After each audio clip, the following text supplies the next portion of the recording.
Ito ang pinakabagong adventure scooter na nilabas ng Fecon ngayong taon. At ito ay ang ADB 150, the ultimate version. Gaano nga ba kaganda ang motorsiklong ito? Yan ang ating aalamin ngayon. Tara!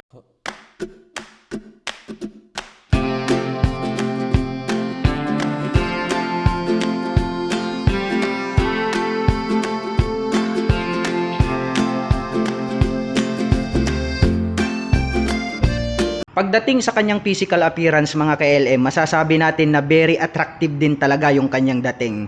At ang unang umagaw sa aking atensyon mga ka-LM ay itong nandirito sa gitna. Ayan o, kung makikita nyo mga ka-LM, kitang-kita naman sa camera, mayroon na po itong built-in na camera. So very visible na po yung ating mga surroundings. So yan po yung isa sa mga best feature na makikita natin dito sa kanilang Fecon ADB 150. At the same time, napakaganda rin nitong kanyang front cover dito na parang matte color. At the same time, parang nagsilbi nitong ngipin dito sa harap. And then dito naman sa taas, may makikita po tayo dito na ADV na naka-intact. So matte color naman po ito na black. And then pagdating naman po rito sa kanyang daytime running light, ayan o, nagkaroon ng round dito mga ka-LM, tapos nagkaroon ng sharp edges dito sa dulo. So napakaganda rin ng pagkakadesign nitong kanyang daytime running light. Anyway mga ka-LM, nandirito na po pala itong kanyang turn signals. Ayan o. So hindi po siya katulad ng ibang mga adventure scooter na nakapop up po yung kanyang turn signals dyan sa may itaas. So kagandahan yan, syempre included na po siya rito. So nothing to worry about na baka may mga mabaling parts. And then, ang pinaka center of attraction para sa akin mga ka-LM, ito pong kanyang napakagandang headlight. Dahil nga po ito ay equipped with dual projector lamp. Ayan o. So nagkaroon ng partition dito. Ganon din dito sa kabila mga ka-LM. So nagkaroon siya rito ng apat na projector lamp. Which is ang kagandahan naman yan mga ka-LM is nakakapag-provide po yan ng high visibility pagdating ng gabi. Kasi nga po napakaliwanag ng buga ng kanyang ilaw. And then dumako naman tayo rito sa side. Ayan o, mayroon tayong makikita rito na decal. So mayroon po tayo ditong gray, so hanggang dito yan sa ibaba. And then black color naman dito. So para siyang arrow type. So minimalist decal lang naman yung mga nilagay nila rito. And then dito naman, may makikita po tayo rito na TCS and silver color and then red background. So glossy type po rito. Ang kagandahan po nito mga ka-LM, mayroon na po siyang traction control system. At ang kagandahan niyan mga ka-LM, ito pong ating adventure scooter ay nakakapagbigay ng highest stability pagdating sa mga cornering at mga madudulas na daanan. Dahil talagang maaasahan ang TCS or traction control pagdating sa mga ganyang situation. And then mapunta naman tayo dito sa kanyang front fender. So glossy black naman po yung kanyang fender dito, napakaganda rin naman. At the same time, may makikita po tayo rito na ABS in white color. So meaning to say, equipped na po ito ng anti-lock braking system. Ang kagandahan naman nito mga ka-LM, pagdating naman sa mga sudden brake or sudden stop, nothing to worry about dahil hindi po maglalak itong ating mga preno. Kaya maiiwasan po natin na masemplang or mag-skid yung ating mga gulong. Pagdating naman po rito sa kanyang rotor disc brake, equipped naman po ito ng flower rotor disc brake. So napakaganda niyang pagmasdan. Along with 2-pot caliper. So gray naman po yung color neto. And then naka-mags type po ito na glossy black. At pagdating naman po sa mga sukat ng gulong, ito po ay mayroong 110/80-14. At ang kanyang gulong na stock tires mga ka-LM ay equipped with semi-dual purpose pattern tires. So talagang ideal ang scooter na ito pang on and off-road condition. Pagdating naman sa kanyang front suspension, ito makikita naman natin mga ka-LM black color. Ito po ay traditional telescopic fork. And then nagkaroon po siya dito ng rubber cover. At dito sa gitna may makikita po tayo dito na added reflector lights. Mapunta naman tayo dito sa itaas. Napakaganda rin itong pagkakadesign ng kanyang windshield mga ka-LM. So clear naman po itong visor niya. At the same time, kagandahan nito is adjustable din. Ayan. So pwede mo po itong i-adjust depende po sa inyong riding preparation. Mapunta naman tayo dito sa kanyang fully digital panel display. Ayan o, napakalaki. Anyway mga ka-LM, 7-inch po ito. So ito yung mga pinakamalaking nakita natin pagdating sa mga adventure scooter. Anyway, hindi natin maipapakita sa inyo kung ano po yung mga features na pwede nating makita dito sa kanyang panel display dahil ito pong scooter na ito ay hindi po siya activated. Anyway, meron po siya ritong cover para naman sa direct sunlight. Mapunta naman tayo dito sa kanyang mga buttons. Meron po tayo ritong pa-switch. Mayroon din naman tayo ritong selector. May back inset. So ito po yung selector para po dito sa kanyang meter panel display. And then mayroon naman po tayong high beam and low beam. may turn signal selector, and then yung kanyang horn. At nandito naman po itong kanyang rear brake. Anyway mga ka-LM, nakikita ko rito mayroon po siyang adjuster. So depende po sa distance, kung mahaba yung kamay mo, pwede mo po itong ilayo. Kung medyo maliit naman ang yung kamay, pwede mong ilapit para yung distance is comfortable. And then may makikita naman tayo rito na park brake lock, na kung saan ay pwede po natin gamitin sa mga incline or decline na parking area para hindi po mag-skid itong ating scooter. And then mapunta naman tayo rito sa kabila. Ang button naman makikita natin dito is itong kanyang traction control, oh. Manual, pwede po natin siyang patayin. So yun po yung kagandahan, di ba? Kasi nga depende naman sa riding condition. So pwede nating i-on or i-off itong kanyang TCS. May hazard na rin to mga ka-LM. Ito po yung kanyang button. And then ito po yung kanyang on and off ng mga ilaw. Sa ibaba naman ng kanyang electric starter. At dito naman po ang kanyang front brake. Ganon din mga ka-LM, may adjuster po yan. Makikita naman natin itong kanyang naked handlebar mga ka-LM, napaka-flawless. And then dito naman sa gitna may makikita po tayo rito na FKM. Mapunta naman tayo dito sa ibaba. Ito naman po itong kanyang glove box. So push lang po natin para mabuksan. Ayan.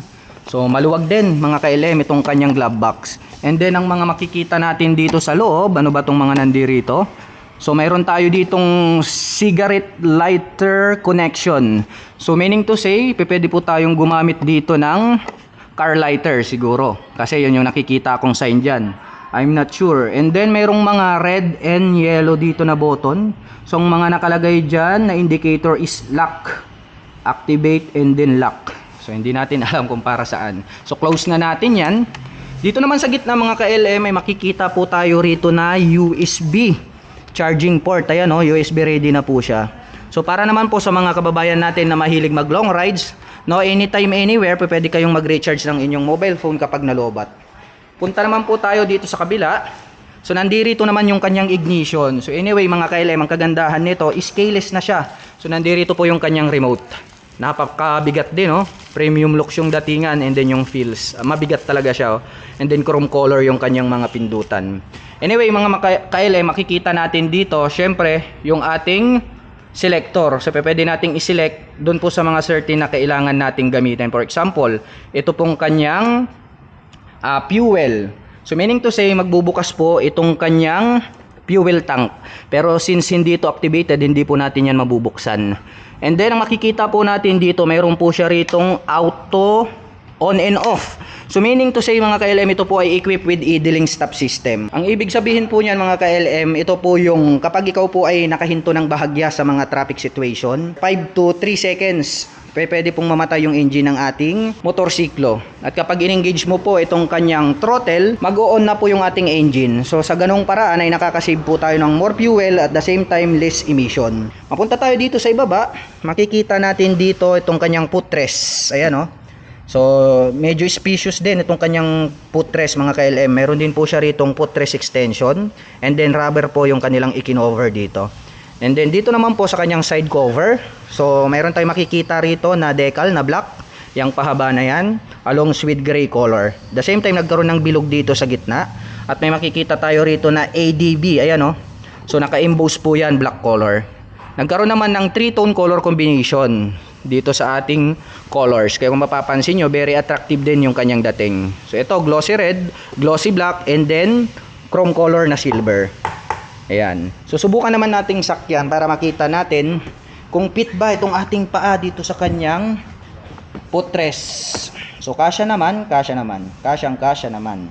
At the same time, pwede po nating i-extend itong ating paa kapag tayo ay nangangalay sa mga malalayong biyahe. At ngayon naman mga ka-LM ay susubukan nating sakyan itong Frecon ADB 150, the ultimate version. Para man malaman natin kung gaano nga ba ito kataas. Anyway, my height is just around 5'6". Ayan, oh. So makikita nyo naman, ito po yung aking paa. So medyo lapat naman dito po sa ground. So hindi naman tayo nahihirapan. Kaya masasabi ko na talagang very comfortable ito para sa mga kagaya ko na 5'6" in height. And then pagdating naman sa mga kababayan natin na hindi masyadong katangkaran, pwede naman po tayong mag-adjust ng ating mga suspension sa harap at likod. So nandito naman po itong kanyang side stand. Ang kagandahan nito mga ka-LM, equipped naman po ito ng side stand engine cut-off.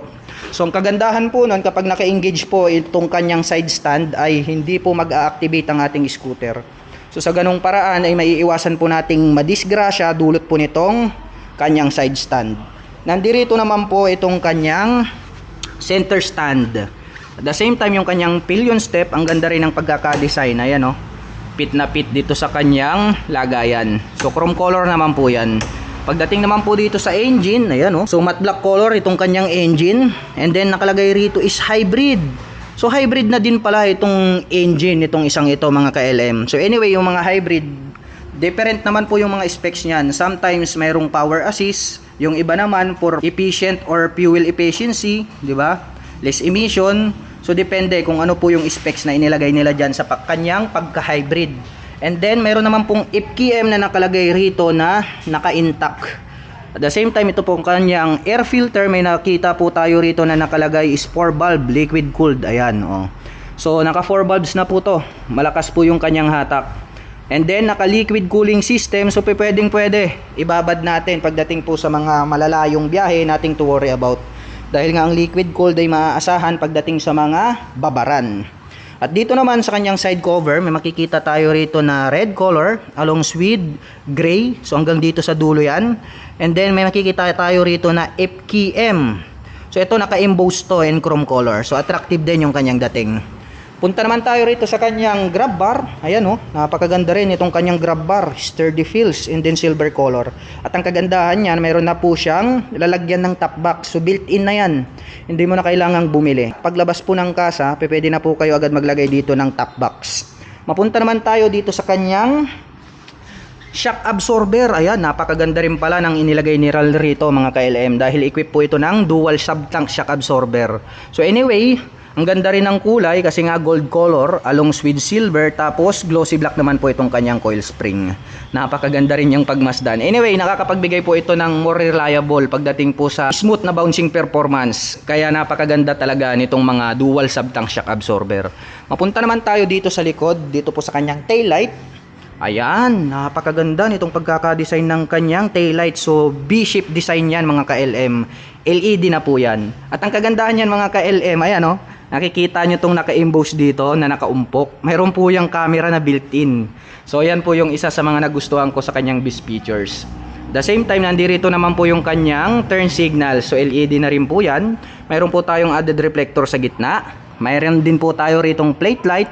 At ito pong kanyang rear fender ang nagsisilbing kanyang plate holder.